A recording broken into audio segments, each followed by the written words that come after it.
दुर्बल को न सताइए, जाकी मोटी हाय। मुँहे खाल की श्वास से लोहा भस्म होई जाए। नमस्कार दोस्तों, मैं अविनाश दास रेशनल कबीर यूट्यूब चैनल में आप सबका हार्दिक स्वागत करता हूं। साथियों, यदि आप इस चैनल को सब्सक्राइब न किए हों, सब्सक्राइब जरूर करें और अपने साथियों तक अपने सभी ग्रुपों में शेयर करके चैनल को आगे बढ़ाने में मेरी मदद करें। साथियों, यह चैनल का उद्देश्य किसी भी व्यक्ति, समुदाय, वर्ग के लिए नुकसानदायक नहीं है, न किसी का दिल दुखाना नहीं है। इस चैनल का उद्देश्य है कि देश में जो अंधविश्वास है, देश में जो मानवीय मूल्यों का हनन है, उसके खिलाफ लोगों को जागृत करना। जैसा कि भारतीय संविधान के धारा 51 AH के तहत जो है ह्यूमन ड्यूटी है हर जागृत नागरिक का कि वह देश को जागृत करे। और धारा 19A के तहत दोस्तों सबको अपनी बात रखने का हक है। इसी प्रकार से जो है अनेक चैनल रेशनैलिटी को, तर्कशीलता को आगे बढ़ाने में लगे हुए हैं। उसी कड़ी में यह रेशनल कबीर है। साथियों, अभी हम पढ़ रहे हैं, ये पुस्तक जो है आपको कुछ दिनों से मैं पढ़कर सुना रहा हूँ, कबीर और रामानंद। ये पुस्तक बहुत ही शोधपूर्ण है दोस्तों, और जो है इतिहास पर आधारित है और प्रमाणों पर आधारित है। कल हम लोगों ने जाना था दोस्तों कि किस प्रकार से पुराने लोग स्वतंत्रता के पहले ST, SC, OBC जो आजकल कहलाते हैं, उस जमाने के भाषा में जो शूद्र थे, उनकी कैसे खरीदी बिक्री की जाती थी। मनुष्य को भेड़ बकरियों की तरह, पशुओं की तरह खरीदा और बेचा जाता था। फिर दोस्तों, बिक्री किया हुआ आदमी का क्या कहना चाहिए कि उसके क्या मूल्य है, ये आप समझ सकते हैं। बकरी की अपनी कोई इच्छा नहीं होती, आप उसको खरीद के ले आए तो आप उसके साथ जो करना है करो, अपनी ओर से कुछ नहीं है, उसके साथ कोई कानून भी नहीं है। इसी प्रकार दोस्तों, ये आम जनता के साथ कानून भी साथ नहीं था। और जो है इसमें जो है कृतम कृतमेव वा जो लिखा है, मनु के अध्याय 8 का श्लोक 413 के तहत हमने कल पढ़ा था। तो इस प्रकार दोस्तों, जो कल का स्ट्रीम न देखे हों जरूर देखें। और मनु स्मृति पर शाम टाइम जो मैं स्ट्रीम चलाता हूँ, उसमें भी आप लोग शामिल हों और अधिक से अधिक जो है तर्कशीलता को बढ़ाएं, लोगों में ह्यूमैनिटी आए, लोगों में इक्वलिटी आए, लोग समानता को समझें, मानवता को समझें। इसी उद्देश्य से दोस्तों यह चैनल का जो है कार्य है। आप सब जो है इसको सुने। आज जो है दोस्तों, आज का प्रसंग मैं आपको ले चलता हूँ। यह भी मनु पर आधारित है। सक्तेनापि शूद्रेण कार्यो धन संचयः, शूद्रो हि धनमासाद ब्राह्मणानेव बाधते। धनोपार्जन में समर्थ भी शूद्र को धन संग्रह नहीं करना चाहिए, क्योंकि शूद्र धनवान होकर ब्राह्मण को बाधा देता है। दोस्तों, जीवन के हर क्षेत्र को उन्नत बनाने के लिए, बच्चों को शिक्षित करने के लिए, बढ़िया से खा पी करके कुपोषण से बचने के लिए, स्वास्थ्य को अच्छा रखने के लिए और सुंदर साफ सुथरा साबुन सोडा खरीदने के लिए, कपड़ा खरीदने के लिए, हर काम के लिए धन की जरूरत है। बिना धन का आदमी का जीवन जो है पशु की तरह हो जाता है। और साथ साथ दोस्तों, दिन भर हम कमाते हैं और आज का कमाया अगर आज ही खा जाते हैं, कल के लिए अगर हम कुछ नहीं रखते हैं कुत्ता बिल्ली की तरह, तो दोस्तों हमारा जीवन बद से बदतर की ओर चला जाता है। इसलिए धन संचय का बहुत बड़ा महत्व है। सतगुरु कबीर साहिब ने खंडन नहीं किया है। उन्होंने कहा कौड़ी कौड़ी जोड़ के पूंजी लक्ष्य करोड़। कौड़ी कौड़ी जोड़ो। और जो है ना, इसका मतलब ये नहीं है कि अपने जीवन के मूलभूत आवश्यकताओं का हनन करके जोड़ना है। स्वास्थ्य को पहले ध्यान रखना है दोस्तों। शरीर बढ़िया रहे, खाने पीने में कंजूसी करके पैसा मत इकट्ठा करो। कुपोषण का शिकार मत हो। हरी चीजें, कच्ची चीजें, फल और सलाद, ये चीज प्रचुर मात्रा में भोजन में होना चाहिए। और साथ साथ कपड़े जो है ज्यादा फैशनेबल न पहने। कम फैशनेबल में भी काम चलता है, लेकिन बहुत ज्यादा ऐसा भी न पहने जो देखने में बिल्कुल भद्दा लगे। यानी धन के लिए ही सब कुछ करना है ऐसा नहीं है, लेकिन ऐसा भी नहीं है कि धन का कोई महत्व नहीं है। धन इकट्ठा करना है दोस्तों। यहाँ हम अभी पढ़ रहे हैं, मनु जी का आदेश है कि शूद्र अगर धन संचय करने में सक्षम भी है तो वो उसको धन संचय न करने दिया जाए, क्योंकि जो है उसके पास धन संचय हो जाएगा तो ब्राह्मणों को बाधा पहुंचाएगा। किस काम में बाधा पहुंचाएगा जानते हैं? किस काम में बाधा पहुंचाएगा? वो इस काम में बाधा पहुंचाएगा, डिस्क्रिमिनेशन को बर्दाश्त करने से इनकार करेगा। जिसके पास शक्ति है, सत्ता है, धन है, उसके साथ उसको उंगली दिखाना भी आपके बस की नहीं है। और जिस बेचारे के पास कुछ नहीं है ना, उसको तो कोई कुछ भी बनाए रहता है, खिलौना बना लेता है। उसके साथ जो खेलना है खेलो। अभी देख रहे हैं मणिपुर में बहू बेटियों के साथ कितना खेला गया। भरे भीड़ में बाजार में नंगा घुमाने लगे, जहां तहां बलात्कार किया जाने लगा, और जो है दोस्तों हत्याएं की जाने लगी। कीड़े मकोड़े की तरह जो है समर्थहीन लोगों को रौंदा जाता है।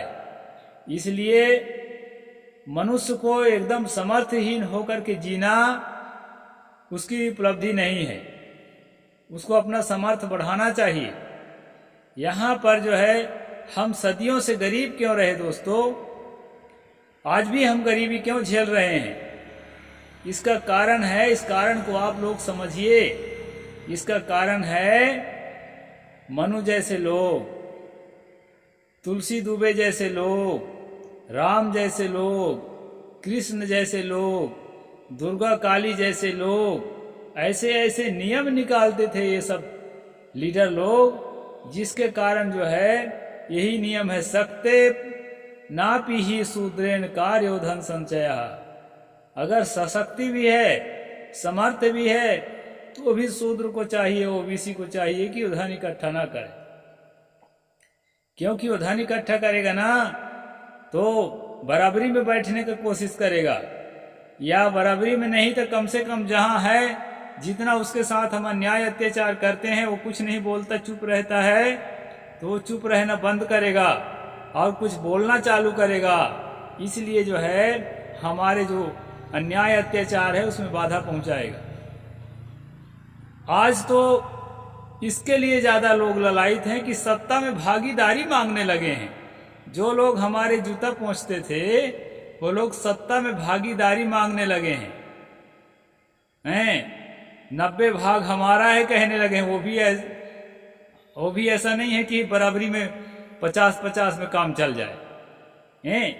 ये जो है दोस्तों, ये बाधा से इनको डर लगता था कि इस प्रकार की बाधा पहुंचाएगा। और मानवता ये कहती है कि हर मनुष्य को हर क्षेत्र में उन्नति करने के लिए उसके श्रेणी और योग्यता के अनुसार अवसर दिया जाए और उसके श्रेणी और योग्यता को बढ़ाने के लिए उसको मोटिवेट किया जाए। ये मानवता है दोस्तों। हम जो है अपने तक सीमित हैं, अपने स्वार्थ तक सीमित हैं, अपने वर्ग के स्वार्थ तक सीमित हैं। सारा देश की सारी संपत्ति, सारी समृद्धि, देश के सारा संसाधन पर कब्जा करके बैठे हैं और दूसरे को हाथ नहीं लगाने देना चाहते। बहुत बड़ी आबादी भूख प्यास से तड़प रही है, अन्याय अत्याचार सहन कर रही है, उसको जो है आगे आने का अवसर नहीं देते। इसी सूत्र के तहत शूद्रे नापी ही शूद्रेन कार्यो धन संचया शूद्रोपी धर्मासाध्य ब्राह्मणा ने बाधते। ब्राह्मणों को बाधा पहुंचा रहे हैं। इस प्रकार से दोस्तों यहाँ साहेब जी ने लिखा है मनु का श्लोक को उद्धृत करके। आगे कहते हैं यो लोबाद धमो जात्या जीवेत कृष्ट कर्म भी तम राजा निर्धनम कृत्वा क्षिप्रमेव प्रवासे। ये और भयंकर सजा है दोस्तों। ये 96 नंबर है, अध्याय 10 का 96 श्लोक है मनु का। अभी मैं मनु स्मृति के श्लोक स्ट्रीम करता हूँ, उसमें आने वाले समय में आएगा। अभी तो हम 6वां अध्याय में है, शाम टाइम, उसमें भी आप जरूर शामिल होइए। तो इसमें जो है दोस्तों कहा है यदि लोभ में आकर नीची जाति वाले शूद्र ऊंची जाति वाले के कर्मों को करके धन कमाने लगे तो राजा उसका सब धन छीन कर उसे तत्काल देश से निकाल दे। ये राजाओं को एक बात और बता दूं आपको, राजा लोग स्वतंत्र नहीं थे। हिंदू राजा, हिंदू राष्ट्र में, राम राज्य में राजा लोग स्वतंत्र नहीं होते थे। वो ब्राह्मण के हाथ के कठपुतली होते थे। आप रामचरितमानस को पढ़कर देख लीजिए या वाल्मीकि रामायण को पढ़कर देख लीजिए। जो राम है ना, वो ब्राह्मणों के इशारे पर नाचता हुआ दिखेगा आपको। इसी प्रकार कृष्ण को महाभारत में पढ़कर देख लीजिए, वो भी ब्राह्मणों के इशारे पर नाचता हुआ दिखाई पड़ेगा। तो ये जो राम राज, हिंदू राष्ट्र इत्यादि लोग बोलते हैं ना, किताबों को आप दिल लगा के पढ़िए तो सब समझ में आ जाएगा कि इसका अर्थ क्या होता है। इसका अर्थ होता है दोस्तों एक जाति विशेष का, अर्थात ब्राह्मणों का जो है उनके इशारों पर पूरी सत्ता नाचना चाहिए। इसका मतलब ये होता है। तो यहाँ पर क्या कहा है, मनु ने आर्डर दिया है किसको? राजा को। राजा के आर्डर से सबको चलना चाहिए, लेकिन राजा के लिए आर्डर दिया है यदि लोभ में आकर नीची जाति वाले शूद्र ऊंची जाति वालों के कर्म को करके धन कमाने लगे तो राजा उसका सब धन छीन कर तत्काल देश से निकाल दे।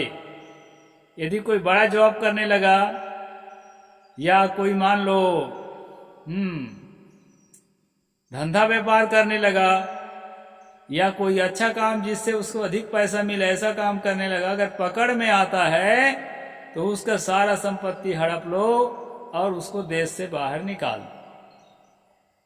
ये है मनु के कानून दोस्तों। तो यहाँ साहिब ने इसको उद्धृत किया है, 80 नंबर का श्लोक है। शूद्र को ना शूद्राय मतिन दद्यान नोच्चिष्ठम ना हविष्कृतम ना चासोपदिशेत तद्धर्म ना चास व्रतमादिशेत। इसमें कहा है शूद्र को बुद्धि नहीं देना चाहिए, यानी उसको पढ़ने लिखने का मौका मत दो। पढ़ता लिखता है तो मैं पहले कल वाला बताया था ना, कल परसों का स्ट्रीम में, कि अगर पढ़ने की कोशिश करे तो जान से मार दो। क्योंकि पढ़ाई जो है, शिक्षा जो है, मनुष्य को ऊपर उठाने के लिए शिक्षा ही एक साधन है। जब तक आपके अंदर ज्ञान नहीं होगा, जब तक आपके अंदर समझ विकसित नहीं होगी, जिस स्तर से आपका ज्ञान विकसित है, जिस स्तर से आपकी समझ विकसित है, आपका जीवन उसी स्तर का होगा, ये जान लीजिए। इसीलिए कहते हैं ज्ञान अनंत है, उसको जितना अर्जित करो उतना कम है। तो दोस्तों ऊंचाई पर चढ़ने के लिए आपको विद्वान होना पड़ेगा, शिक्षित होना पड़ेगा। समझदार होना पड़ेगा और मानवतावादी होना पड़ेगा, समानतावादी होना पड़ेगा, दया करुणा को जीवन में स्थान देना पड़ेगा। ये सब कुछ को लेकर के चलना पड़ेगा और ये सब चीजें आती हैं सच्ची शिक्षा से। इसलिए मैं बार बार कहता हूं कि सच्चा कबीरपंथी बनो। कबीरपंथ में यही शिक्षा दी जाती है दोस्तों। भगवान तथागत बुद्ध ने इसी शिक्षा की शुरुआत की थी और इसी शिक्षा के तहत जो है तमाम बुद्धिस्टों का जो सम्राट अशोक के ज़माने से लेकर के कनिष्क के ज़माने, हर्षवर्धन के ज़माने तक तमाम यूनिवर्सिटियां खुलती थी, देश विदेश के लोग पढ़ते थे। उसमें यही शिक्षा थी दोस्तों कि हम अपने समझ को, अपने ज्ञान को विकसित करें और अपने जीवन को उसी स्तर से समृद्ध और संपन्न बनाएं। धनहीन और विद्याहीन जिंदगी जीने का संदेश हमारे जो सम्यक कल्चर के महामानव हैं किसी ने नहीं दिया है। इस बात को हमें समझना है दोस्तों। आगे इसमें कहते हैं शूद्र को बुद्धि नहीं देनी चाहिए, नहीं उसको समझ न बढ़ने पाए, इस पर भी पहरेदारी करो, ज्ञान न बढ़ने पाए। यज्ञ का उच्चिष्ट और हविष्कृत अर्थात होम से बचा हुआ भाग नहीं देना चाहिए।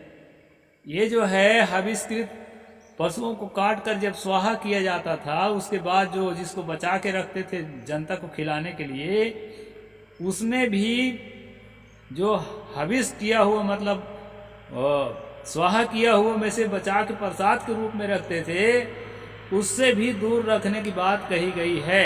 हालांकि वो कोई महत्वपूर्ण नहीं है आज की दृष्टि से, लेकिन आदमी को ना जिससे दूर हटाओ उसको लगता है कुछ न कुछ तो है। ये बहुत अच्छी चीज है जो जीवन के लिए फायदेमंद है, ऐसा उनके अंदर लगता है दोस्तों। तो शूद्रों को उसके प्रति ललायित रहना पड़ता था, उस प्रसाद के प्रति, क्योंकि उनको अधिकार नहीं दिया है। यहाँ तो आजकल शूद्रों को प्रसाद बांटने के लिए हर मंदिर में लाइन लगा है, दोना में खीर और पूड़ी और क्या क्या जो है हलवा बांटते रहते हैं। अब क्या है दोस्तों, अब जो है वोटर लुभाना है तो अब लोगों का दिल दिमाग थोड़ा बदल गया है। तो इस प्रकार के जो है उस प्रसाद में उसका हिस्सा नहीं है और उसको धर्म का उपदेश जो है नहीं देना चाहिए। धर्म की बात मत बताओ, ताकि वो जो है ना भीतर से अच्छा आदमी न बन सके, समझदार आदमी न बन सके, दिलदार आदमी न बन सके, मानवतावादी न बन सके, भीतर से भी दुष्ट टाइप का ही बने रहे। क्योंकि शिक्षा के और समझ के अभाव में आदमी कैसा रहेगा, तो पशु जैसे जिएगा ही ना। तो उस प्रकार बना रहे, उसके लिए भरसक प्रयास किया है मनु ने। कहा उनको धर्म को उपदेश ही न दें। यदि कोई शूद्र को धर्म का उपदेश और व्रत का आदेश करता है तो वह शूद्र के साथ अंशवृत्ति नाम के महा अंधकार में नरक में डूबता है। यानी उसका अपना आदमी भी यदि शूद्र का पक्ष लेता है तो उसको भी धमकी दे दिया है कि मरने के बाद जो है अंशवृत्ति नाम के महा अंधकार में नरक में तुमको डूबना पड़ेगा। यो हास्यम धर्मादेष्टयश्चैव दिशमावृतम सोसम समृत नाम तयः सहते नयो मज्जति। 81 नंबर। हर प्रकार से ब्राह्मणों ने शूद्रों को सताया, न उनको बुद्धि दो, न उनको ज्ञान दो, न तो ठीक से भोजन दो। उन पर शूद्र यदि पेट काट कर कुछ धन इकट्ठा कर भी ले तो उसे छीन लेने का आदेश मनु ने किया है। ब्राह्मण को चाहिए कि निर्भय होकर शूद्र का धन ले ले, क्योंकि शूद्र का अपना कुछ नहीं है, उसका धन उसके मालिक ब्राह्मण आदि का ही है। इस प्रकार से दोस्तों आज के स्ट्रीम में मैं इतना ही बताऊंगा। खास बात यह है कि जागते रहो, पढ़ते रहो, पढ़ाते रहो और जो है इस प्रकार के स्ट्रीम को देखते रहो ताकि मन मोटिवेट रहे, चार्ज रहे, सो मत जाओ। नहीं तो ना सतगुरु कबीर साहब ने कहा है ना, मुसाफिर जागते रहना नगर में चोर आते हैं। तो चोरों से बचना है दोस्तों। चोर क्या है? अमानवतावादी, असमानतावादी और जो है जो संविधान विरोधी और जो है मानवता विरोधी, ये सब ही चोर हैं जो आपके सद्गुण को हरण करते हैं। उनके अंदर भी सद्गुण नहीं होता है। हाँ, तो ऐसे लोगों के आने की संभावना जीवन में, हमारे व्यवहार में प्रवेश करने की संभावना बनी रहती है। ऐसी दुर्भावनाओं के आने की संभावना अपने अंदर से बनी रहती है, बाहर से ना भी कोई आए तो ये सब चीज़ों से हमें सावधान रहना है। इसके लिए दोस्तों जागते रहिए और जो है समझते रहिए, इस टीम से जुड़े रहिए, अधिक से अधिक लोगों तक पहुंचाते रहिए। और सब्सक्राइब ना किए हो सब्सक्राइब जरूर कीजिए दोस्तों। साहेब बंदगी। जय जोहार, जय भीम, नमो बुद्धाय।